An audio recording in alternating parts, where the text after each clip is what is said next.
दरअसल राजवाड़ा क्षेत्र के दुकानदारों ने अभियान चलाया है, वो भी तीसरी लहर को रोकने के लिए। दुकानदारों का कहना है कि तीसरी लहर को रोकना है तो जागरूकता जरूरी है।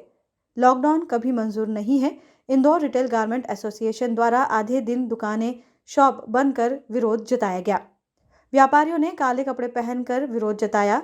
व्यापारियों का कहना है कि यह विरोध नहीं, प्रशासन का इस ओर ध्यान आकर्षित करने का उद्देश्य है। पटरी और हाट ठेला और फुटपाथ व्यापारियों को वैकल्पिक जगह दी जाए।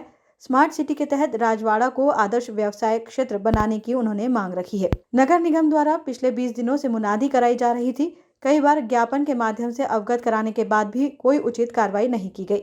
वहीं व्यापारियों का कहना है कि जिस तरह सराफा और छप्पन दुकान को आदर्श व्यावसायिक क्षेत्र बनाया गया है, उसी तरह राजवाड़ा का भी सौंदर्यीकरण किया जाए ताकि यहां का यातायात का दबाव कम हो। गौरतलब है कि राजवाड़ा क्षेत्र से व्यापारियों की करीब 135 दुकानें हटाई गई थी, वो भी स्मार्ट सिटी के तहत, लेकिन उस पर फुटपाथ व्यापारियों ने फिर से कब्जा जमा लिया, जिसके विरोध स्वरूप व्यापारियों ने आधे दिन का व्यापार बंद कर काले कपड़े पहनकर हाथ पर काली पट्टी बांधकर मानव श्रृंखला बनाई। न हमारा कोई विरोध है, न हम किसी आंदोलन के भागीदार हैं।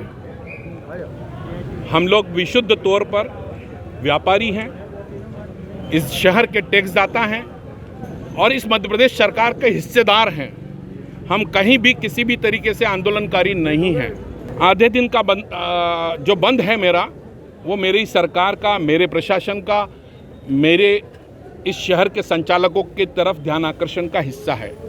एक लंबी अवधि से मैं अपने पत्रों के जरिए समय मांग रहा था इंदौर प्रशासन से, इंदौर नगर निगम आयुक्त से, माननीय कलेक्टर साहब से।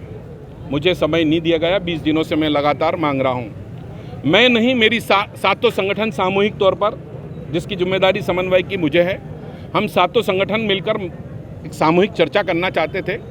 जिस सातों संगठन के अनुरोध पर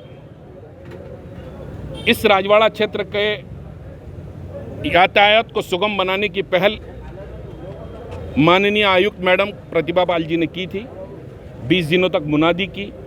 मुनादी के बाद बहुत खूबसूरत तरीके से राजवाड़ा का खुलापन शुरू हुआ था।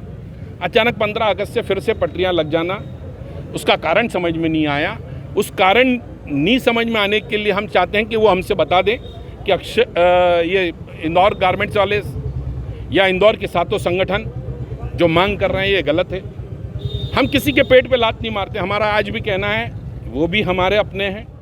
प्रधानमंत्री जी, मुख्यमंत्री जी, सांसद, विधायक, सभी लोगों से मेरा सिर्फ एक प्रश्न है कि आपने राजवाड़ा सौंदर्यीकरण के तहत हम लोगों को यहाँ से हटाया, हम लोग स्वेच्छा से हटे। आपने स्मार्ट सिटी प्रोजेक्ट का मतलब यही होता है कि स्मार्ट सिटी के तहत जो 70 साल पुरानी दुकानें हैं उनको हटा के अवैध फुटपाथ लगाया जाए।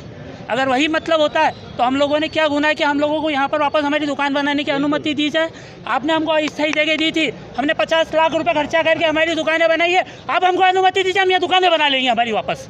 हमारा यही है, या तो फुटपाथ हटाइए या हमको हमारी दुकानें बनाने की अनुमति दीजिए। हमारे के पेट पे लात मार गई। कौन सा स्मार्ट सिटी का प्रोजेक्ट है? क्या मुख्यमंत्री जी का स्मार्ट सिटी का प्रोजेक्ट है, सांसद का है, विधायक का है कि प्रधानमंत्री जी का है? हम उनसे एक ही चीज़ चाहते हैं कि हमारी दुकानें हटाइए, यहाँ से फुटपाथ हटाए और हमको